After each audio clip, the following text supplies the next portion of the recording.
Hello बच्चों, let's see this question. Fill in the blanks. हमारे पास कहा जा रहा है कि compounds are formed when elements combine chemically in a dash proportion by weight. चलिए इस क्वेश्चन को सॉल्व करते हैं बच्चों। सबसे पहले तो ये देखते हैं कि इस क्वेश्चन को सॉल्व करने के लिए हमारे पास कौन सी की कॉन्सेप्ट की जानकारी होनी चाहिए। देखिए, ये जो सवाल हमारे सामने दिया गया है बच्चों, ये बेसिकली कंपाउंड्स का हमें डेफिनेशन पता होना चाहिए कि कंपाउंड्स किसे कहते हैं।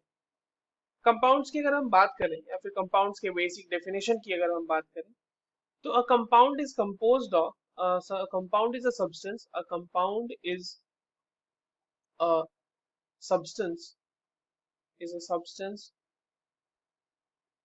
कंपोज्ड ऑफ, जो कि मिले हुए होते हैं, ठीक है, कंपोज्ड ऑफ टू और मोर एलिमेंट्स, एक दो या दो से ज्यादा एलिमेंट से मिलकर जो सब्सटेंस बनते हैं वो कहलाते हैं कंपाउंड।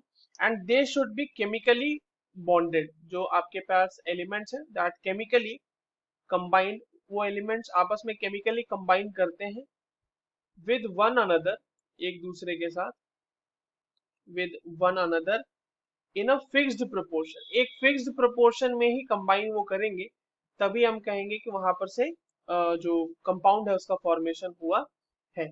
इसको एक एग्जांपल से समझ लेते हैं बच्चों। जैसे मान लीजिए कि अगर हम वाटर के फॉर्मेशन की बात करें तो H2 गैस जो होगा वो O2 गैस के साथ रिएक्ट करेगा, ठीक है, और यहाँ से बनाएगा H2O।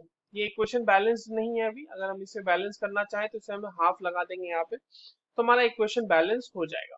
अब देखिए, इससे ये पता चल रहा है कि आपके पास एक मोल H2 गैस रिएक्ट करेगा हाफ मोल O2 गैस के साथ, और यहां से फॉर्म करेगा ये एक मोल H2O, ठीक है। एक मोल की अगर हम बात करें बच्चों H2 के लिए, तो इसका मास हो जाता है 2 ग्राम। और 0.5 मोल के लिए अगर हम बात करें, तो जैसे O2 है, O2 का आपके पास मोलर मास यानी एक मोल का मास होता है 32 ग्राम पर मोल। तो इसका 0.5 का कितना हो जाएगा मास, 16 ग्राम हो जाएगा। तो 16 ग्राम O2 combines with 2 gram of H2 to form 18 grams of H2O, ठीक है। H2O का मॉलिक्यूलर मास या मोलर मास जो है यहाँ पे 18 ग्राम होता है।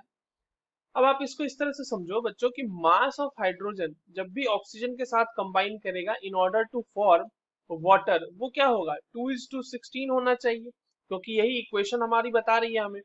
या फिर इसे हम 1:8 लिख सकते हैं, ठीक है।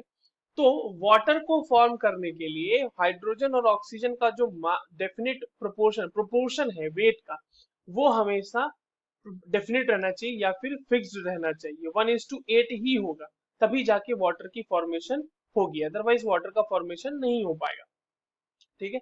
तो ये हो जाएगा। यहाँ पे फिल इन द ब्लैंक्स में हमें क्या भरना पड़ेगा, in a fixed proportion by weight, right. That's all for this question. I hope you understood this well. All the very best.